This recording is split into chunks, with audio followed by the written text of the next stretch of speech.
Unfortunately, I will just quickly introduce myself, which I don't need too much of an introduction. I've had an interesting life. I'm a Jesuit. I was a former president of Gonzaga, and I've written some books that qualify me to speak on the topic I am going to speak to you about today.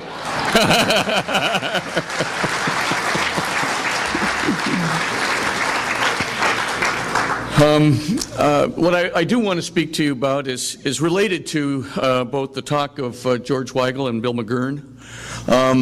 One of the key points is that there is, as both talks make clear, a rise in secularism. We've seen from Bill McGurn the rise of secularism that's coming through St. Media. We've seen from George Weigel the rise of secularism that comes when you dump overboard the God of Jerusalem and try to make a democracy work, when all of a sudden you find yourself in the midst of cultural suicide, followed by underpopulating suicide, followed by the eclipse. My talk is related in a way to both, because in some ways science has been elevated to a kind of creed. Even though that is a misnomer, because science, for all intents and purposes, can never come to a complete explanation, and every scientist who is honest knows this, because every scientist knows that science is an inductive enterprise. Every scientist knows that science moves from particulars to universals. And because you move from particulars to universals, you can never be sure that you know everything about everything to give the complete explanation, the complete theory that will explain everything. And for that reason, we always have to say, even when scientific truths are rigorously established, then we do at least have to put in the caveat, even when it's really rigorously established, something new could be discovered which could cause an alteration of this theory or model which we consider to be rigorously established, and that could just about change everything. Now, that was the creed for a long, long time in science. Science was very honest about what it did, very honest about the inductive nature of its enterprise. But now we are getting some remarkable claims in the culture that science has the theory of everything about everything. Stephen Hawking told us that in The Grand Design. Should we believe him? The answer is no, because science hasn't changed in one important respect. It's inductive. It can never know whether it has come to a complete explanation of everything about everything. Secondly, all scientists acknowledge that scientific data has to be from within the universe, and it has to have an observational status. By definition, then, anything that's outside the universe is beyond the scope of science. That is what every honest scientist will admit. Yet we are getting some remarkable claims today from Richard Dawkins and other so-called scientific atheists about how science has a prerogative about everything, as if to say that everything is in the world. But you see, science can never prove that everything is in the world, because it can only operate from data in the world. That's like trying to prove from the data in the world that everything is in the world. You can't say, because I know from data in the world that there is nothing outside the world. Well, if you only know data in the world, how would you know whether there is anything outside the world?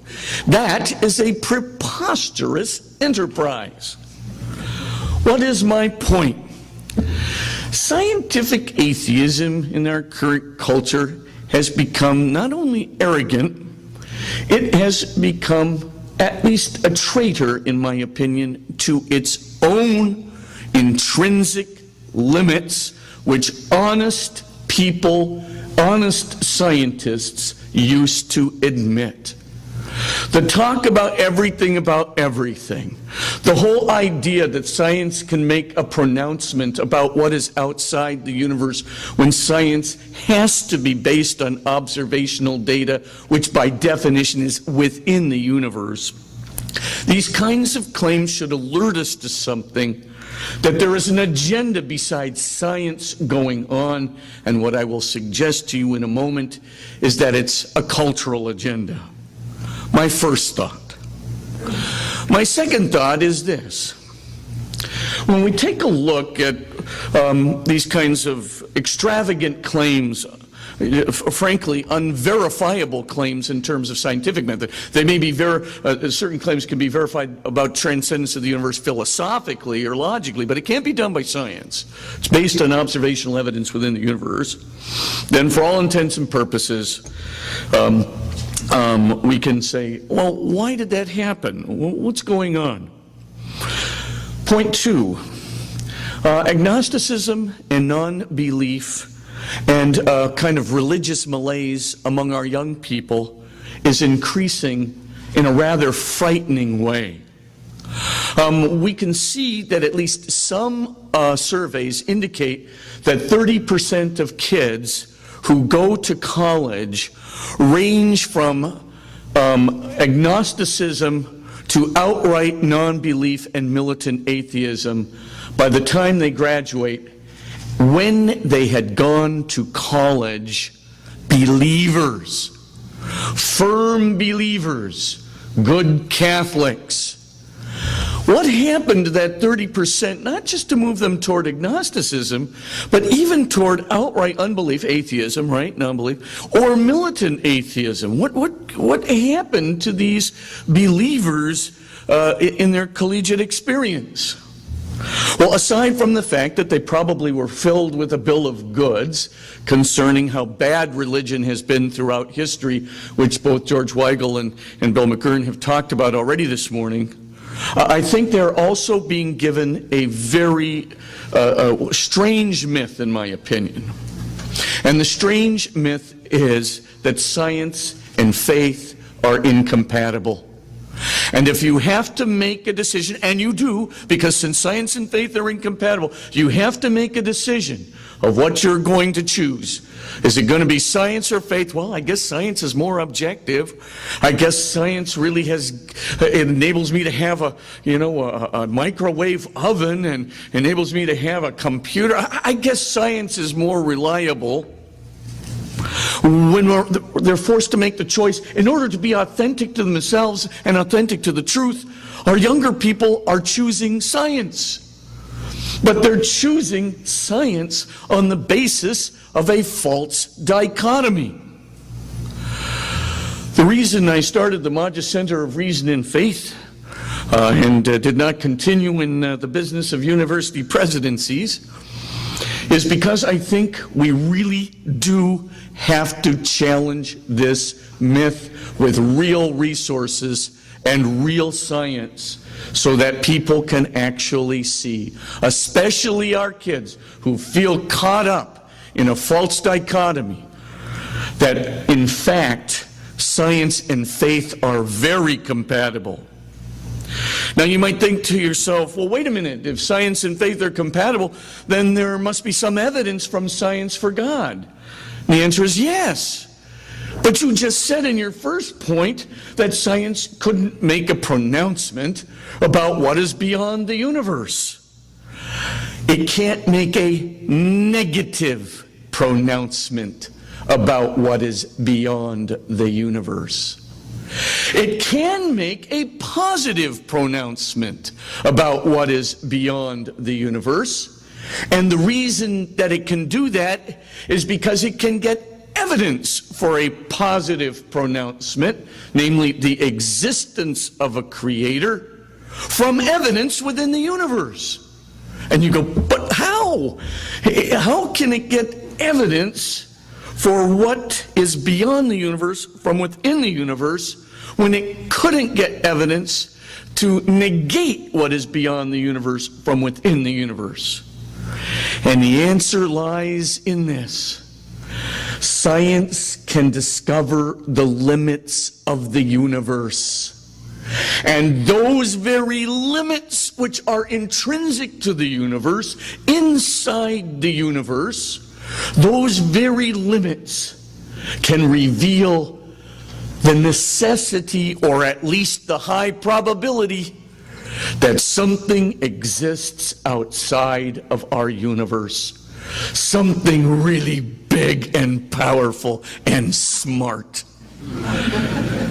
The objective of the Maggia Center is to prove this in a very good footnoted way from the best journals in physics, peer-reviewed journals in physics that we have. Review of Physics, Physical Review Letters, etc. And the reason is to expose the lie that lies behind the false agenda among certain people, certain scientists within the culture, that they have the answer to everything about everything, that religion does not have the answer to everything about everything, and that they, as science, become, as it were, the new priests and the new God, as dictators of what everything about everything is supposed to be. You don't need to turn to transcendence. You don't need to turn to religion. Just trust us. We have all the answers, even though scientific methodology from its very beginning doth protest it. We don't, say the scientists, from our inductive point of view, unable to even know whether we have a complete explanation or not. We don't know whether we know everything about everything. The true and humble response.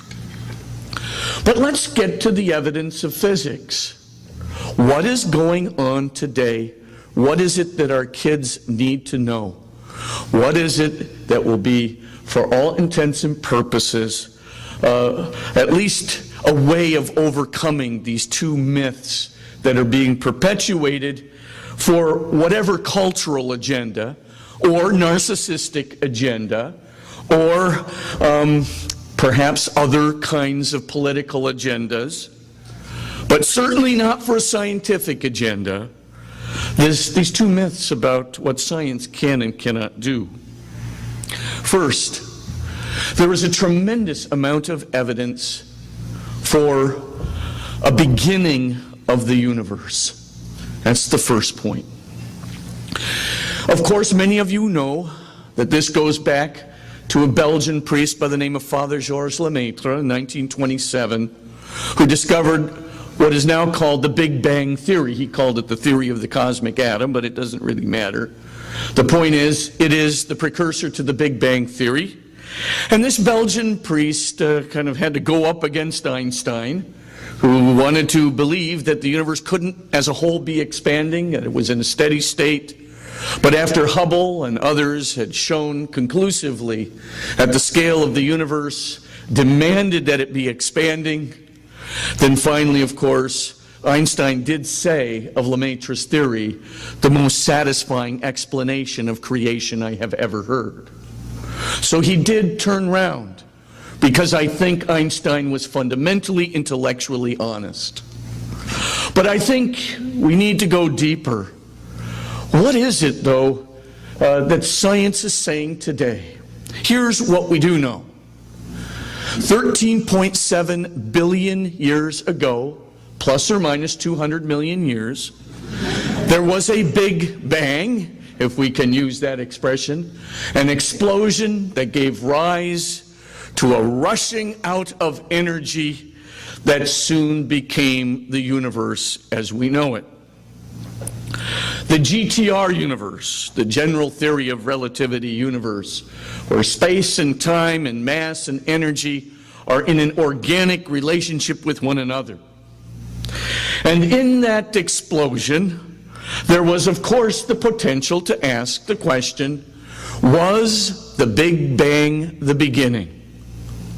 Many physicists today believe that the Big Bang is the beginning of the universe, and many physicists in the past have believed the same thing. But there is a possibility that the Big Bang was not the beginning of the universe. It comes with two theories, inflationary theory combined with quantum cosmology. Quantum cosmology is where you combine the four universal forces into what's called a unified field, where gravity is strongly interacting with the other three universal forces, the strong nuclear force, the weak force, and the electromagnetic force.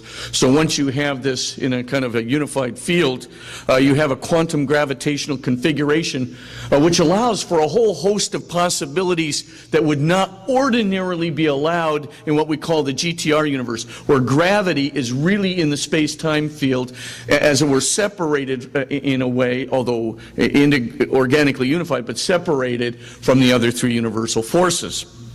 It's this quantum gravitational configuration and inflationary theory that allows for a pre-Big Bang period. Most of you recognize string theory. String theory is one such hypothesis that tries to justify quantum cosmology, where all of the various particle spins and all of the various particle charges and forces can all be explained by the interaction of certain one-dimensional strings in a 10-dimensional array plus time, or 11-dimensional array called M-theory. String theory is a very popular thought, but basically it's totally speculative. There's not a scintilla of evidence for it at all. It is a brilliant theory that has come to pass, and honestly, the mathematics of it are beyond my capacity to understand. Frankly, I think they're getting to the point where you have 16 different physicists trying to figure out these various interrelationships of the strings mathematically, and you're getting pretty close to needing God's intelligence to do it. But in any case, it is one candidate, but it is speculative, and there is no evidence for it. There's another one, loop quantum gravity. It's another candidate for quantum gravity, quantum cosmology, but of course it's speculative, and there's no evidence for that. So the question then is, quite simply, could any of these quantum gravitational configurations have existed before the Big Bang? Meaning that the Big Bang wouldn't be the beginning, and perhaps opening the door to an eternal universe going backwards. The answer seems right now to be, well, even if they did exist, even if there was some string theoretical component, some loop quantum gravitational component, at the end of the day, it seems like they would have to have a beginning too. And there's all kinds of reasons for that. I'm just going to tell you a few of them, just because of the brevity of time, but you can get this on our website for free. There are all kinds of video casts on modestreasonfaith.org, where you can go to that book, New Proofs for the Existence of God, and you can get this very heavily footnoted. But the key thing that I just want to get out right now is, even if you've got a really elegant, really complex, string theoretical, 11 dimensions, right? 10 dimensions plus time in M theory. And you've got an oscillating universe that operates through a string theoretical condition, expanding and contracting and expanding and contracting. Or you have a multiverse where our universe is just a pocket universe amidst all of these other pocket universes in this gigantic multiverse that integrates them all with millions, perhaps an infinity of bubble universes. Even then, what we think we know today about physics, and to be quite humble about it, since physics can't ever know whether it knows everything, there could be a change in these findings. But right now, three theories seem to dictate that a multiverse has to have a beginning. And furthermore, that any expanding universe has to have a beginning, and furthermore, that every oscillating universal system in string theory and higher dimensions or otherwise has to have a beginning. Now you say, before you get into the evidence for this from the vantage point of physics, why is the beginning such a big deal? Because in physics, a beginning points to a creator. Let me repeat that. In physics, a beginning points to a creator. If you have an absolute beginning in physics, what you are talking about is a point at which the universe comes into existence. But not just the universe. Physical time, which is an integral part of the universe, is coming into existence along with the universe. You can't rip the universe out of physical time. Not possible. It's all one big organic unity. And not only physical time and physical space and all mass energy, but all of the constants which control the universe, they all have to come into existence. The entire physical world and its time is coming into existence. What does this mean? Prior to that moment, there was no physical time. Prior to that moment, there's no physical reality. Prior to that moment, the physical universe is nothing. Now, some of you have heard me say this before, but it bears repeating because repetitio est mater studiorum. I can tell some of you were educated by the Jesuits. What does that mean? That means quite literally, nothing is nothing. There's no such thing as nothing. Nothing's not a vacuum. Nothing is not space. Nothing's not empty space. Nothing is not what Stephen Hawking says. It's a low energy state of a quantum field. That's like saying I don't have a bank account just because my balance is zero. You can't say that. Nothing is nothing. When the universe is, the physical universe is nothing, all it is nothing. Now we know one thing from metaphysics, and if you studied metaphysics, you probably learned it on the first day of class. What's that? From nothing, only nothing comes.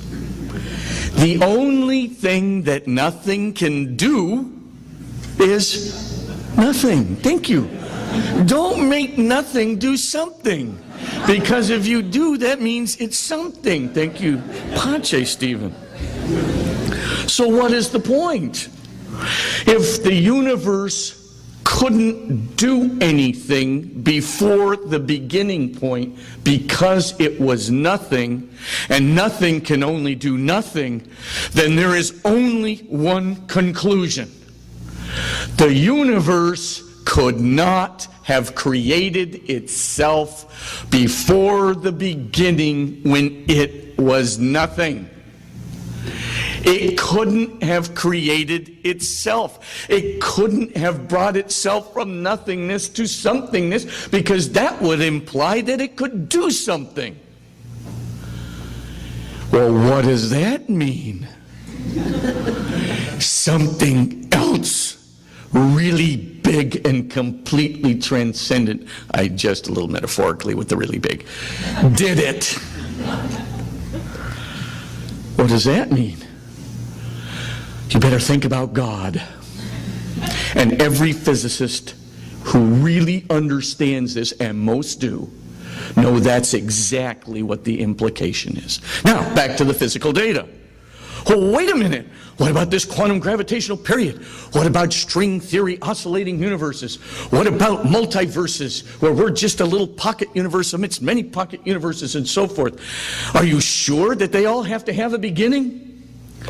Starting in 1993, two physicists now living in America, an Indian physicist, Arvind Borda, and a Russian physicist by the name of Alexander Vilenkin. Arvind Borda, by the way, is at UC Santa Barbara, pretty close to me, and Alexander Vilenkin is over there at Tufts University. They came up with a theory in 1993, which they published in Physical Review Letters, which basically said the following. that if a universe met 5 different conditions, or a multiverse, or an oscillating string universe, or whatever, met 5 conditions, then the universe would actually have to have a beginning. There was no way out of it. Mathematically, it would have to be what's called past-time incomplete. It didn't matter what the physics so much was. It didn't really matter. All that really, it's just as long as it met those 5 conditions, it would have to have a beginning. Boy. Now, in 1997, they discovered a possible loophole called the weak energy exception.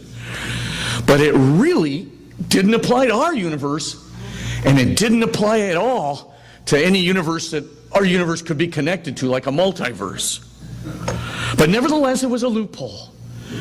And people said, well, you know, you got to give it, science could discover something, and it could. Well, then in 1999, an American physicist by the name of Alan Guth, who's the father of inflationary theory, holds the high chair of cosmology, by the way, at MIT, he discovers, after modeling every possible way of looking at the universe, every inflationary model universe, he comes up with this astounding conclusion. Try, as physicists and mathematicians have, to find some model of the inflationary universe which does not have a beginning. They have been unable to do so. It seems that every model of an inflationary universe is eternal into the future, but never into the past. It must always have a beginning. Ooh, that says something.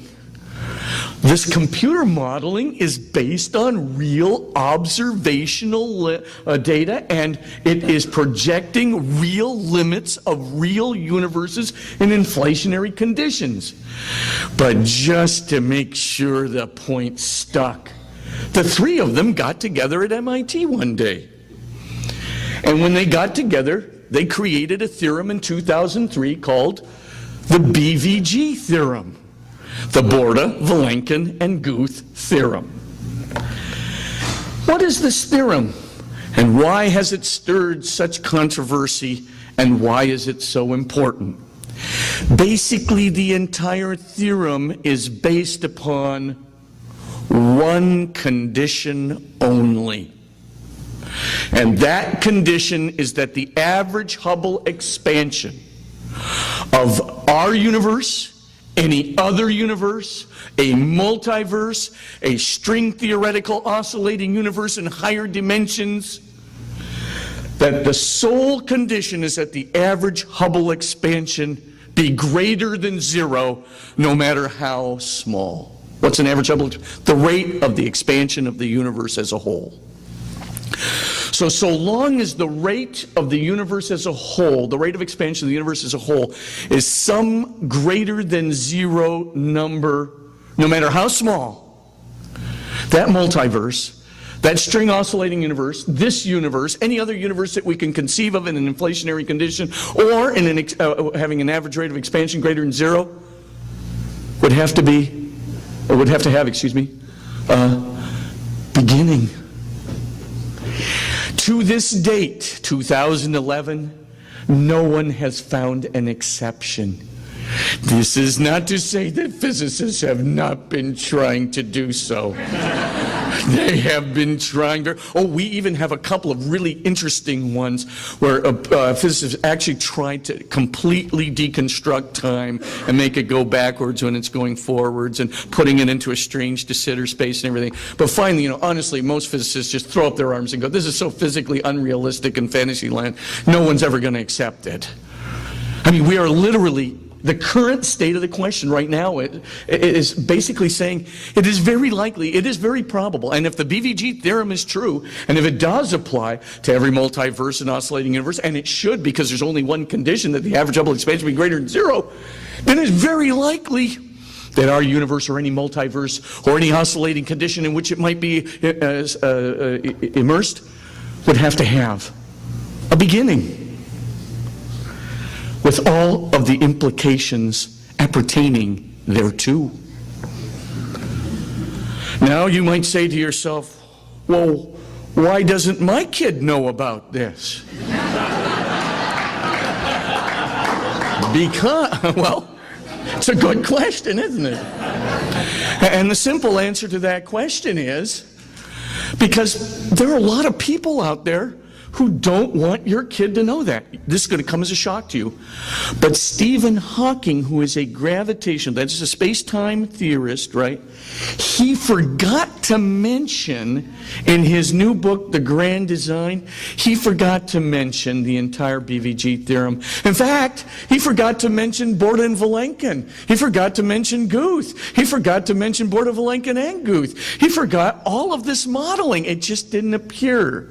A very strange omission. Is it because the data is not telling? No, I think it is because the data isn't what it's supposed to be. There is a misinterpretation of the Hartle-Hawking theorem, which seems to indicate, this in the misinterpretation, that the universe can go backwards.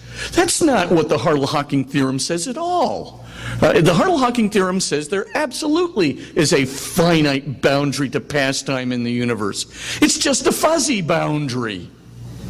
Doesn't mean it... I'm sorry? Okay. I have 10 minutes. That doesn't mean that it doesn't have a beginning. Well, I just want to say that's the first thought. The second thought, which I don't have time to explain today, is the theory of entropy, the second law of thermodynamics. The second law of thermodynamics basically says that the universe is going to run down.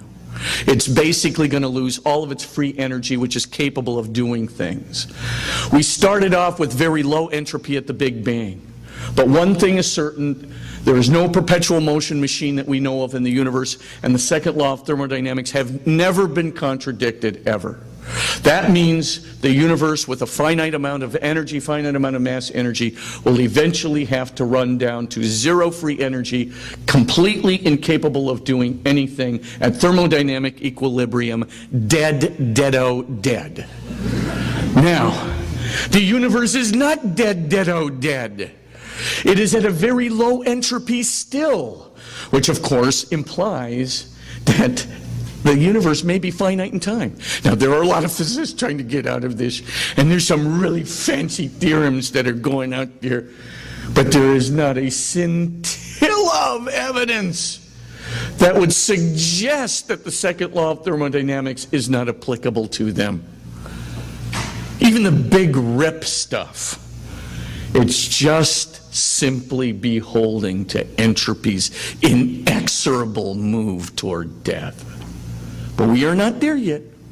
And that would suggest we've been around for a finite amount of time, which, when you combine it with those three space-time geometry proofs of Borda, Vilenkin, Guth, and then Borda, Vilenkin, and Guth, all of a sudden you begin to say, hey, there seems to be a striking amount of evidence out there that the universe has a beginning. Even though any of that could change, there could be something discovered, because science can never come to a complete explanation. But at the same time, there seems to be a beginning, and if there is a beginning, then it would seem to imply that since from nothing only nothing can come, the universe couldn't have created itself out of nothing, and therefore there's a likelihood, even from the vantage point of physics, discovering its own limits and the limits to the universe itself, can ascertain that there might be something really transcendent and big out there.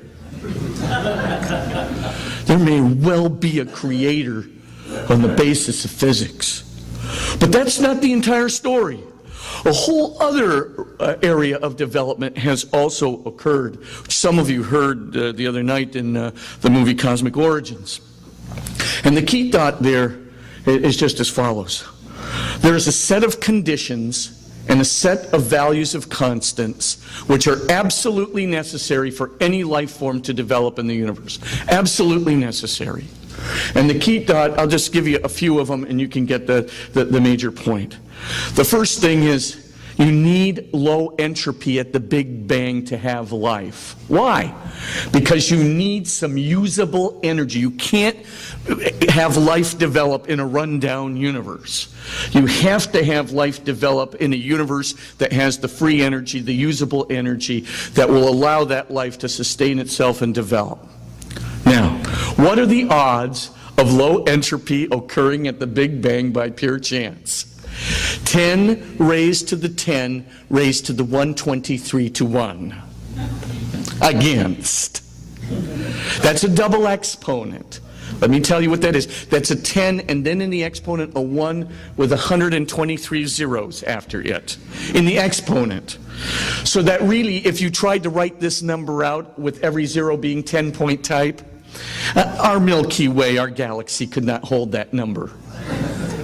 The odds of low entropy occurring at the universe by pure chance are so exceedingly low that it is literally like saying to a monkey, "Monkey, type out the entire corpus of Shakespeare in 2 weeks by random tapping of the keys.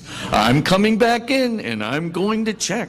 The monkey begins to furiously type on the typewriter. And as, of course, he completes his work, you walk in and there's Macbeth and Hamlet and Richard III. And you say, "Whoa, that's highly improbable." And so it is. And so you surmise that someone has snuck into the room unbeknownst to you with a very well-developed knowledge of Shakespeare and has helped the monkey. And so Penrose at one point actually did say, he considered it a matter of a creator selecting all the parameters necessary for low entropy at the beginning of the universe. But there's, 5 minutes. My assistant is good to me. Let me just give you a few constants, tell you what the Modges Institute is doing, and try to stay on time myself. Just a couple of things. We have these things called constants in the universe. A constant basically is a number, but it is a number which controls the equations of physics. Now remember, the equations of physics describe the real physical laws of nature, right? So these numbers are controlling the laws of nature. Now, there are 17 of these constants that are what we call originative constants, like the speed of light constant, right, 300,000 kilometers per second or 186,200 miles per second. Some of you heard Planck's constant, Hubble's constant, and so forth, cosmological constant. Every force in our universe has a constant. So there's a strong nuclear force constant, a weak force constant. There are 3 electromagnetic constants, right, the mass of proton, mass of an electron, electromagnetic charge. Gravitation obviously has a constant, and so forth. Learn that in Physics 101. Okay, now, you've got these constants. Get this, everybody. If just 2 of these constants, the gravitational constant and the weak force constant, had varied from their values by 1 part in 10 to the 50, higher or lower, that's a really small fraction, right? And it's a decimal point, 49 zeros, and a 1. It's really small. If it had varied ever so slightly higher or lower, by 0.1, the universe would have either continually exploded in its expansion to this current day, which would have been very bad for life forms. Burn them all up, never even get a chance. Or it would have collapsed into a Schwarzschild black hole, where the entire mass of the universe is in 10 to the minus 33 centimeters. A little too snug for life to develop. I guess we must be really, really, really lucky that somehow these 2 constants had the precise values within 1 part in 10 to the 50 that they need. Okay, I grant you, okay, just pure luck, it happened. Did you know that if the strong nuclear force was just 2% higher than its current constant value, that we have no hydrogen in the universe? That would be very bad for life forms.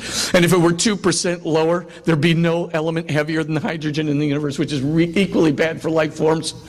Did you realize that if the electromagnetic charge, if the mass of the proton compared to the mass of the electron, or the gravitational constant, were off by 1 part in 10 to the 39, those 3 constants, higher or lower, every single star in the universe would either be a blue giant or a red dwarf.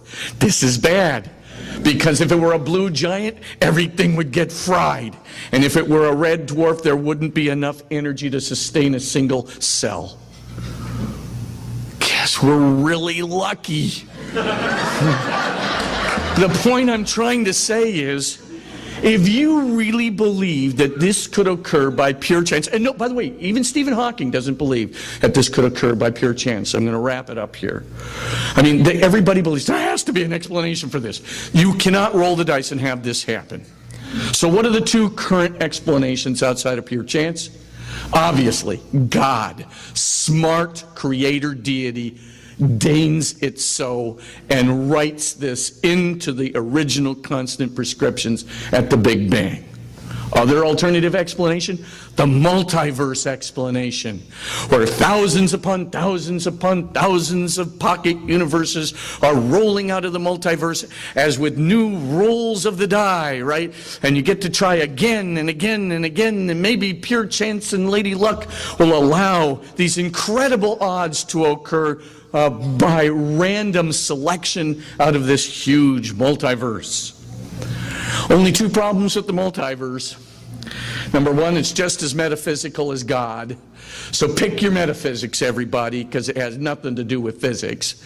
And point number two, pretty important, all the metaphysical explanation, all the multiverse explanations that we currently have require fine-tuning in the initial parameters. What does that mean? It means design in the very initial parameters. Because you see, you can't have bubble universes rolling out arbitrarily.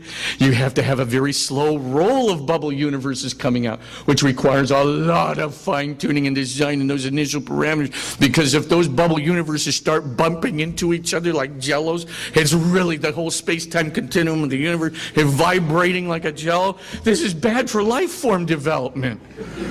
What's my point?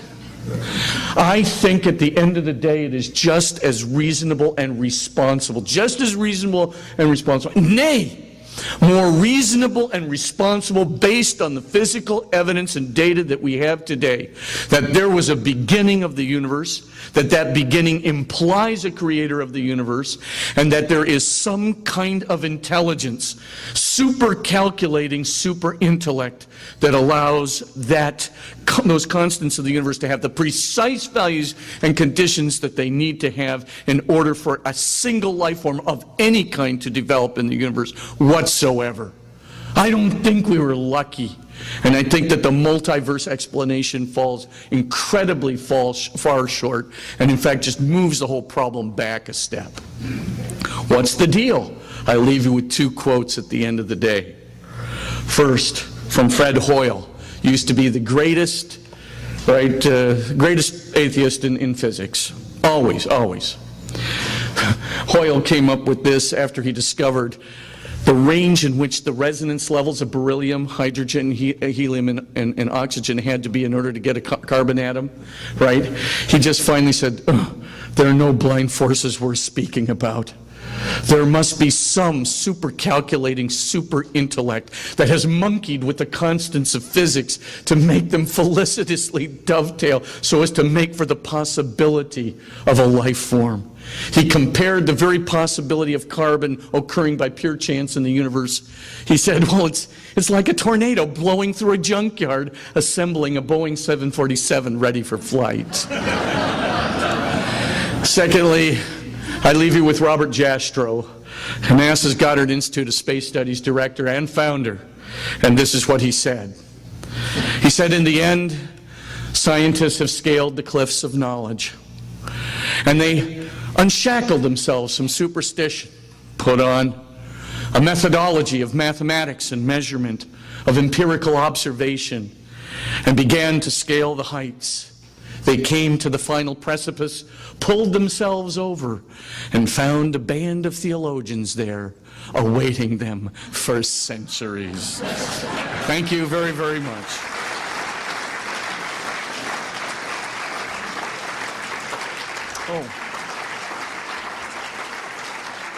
Thank you. Thank you very much.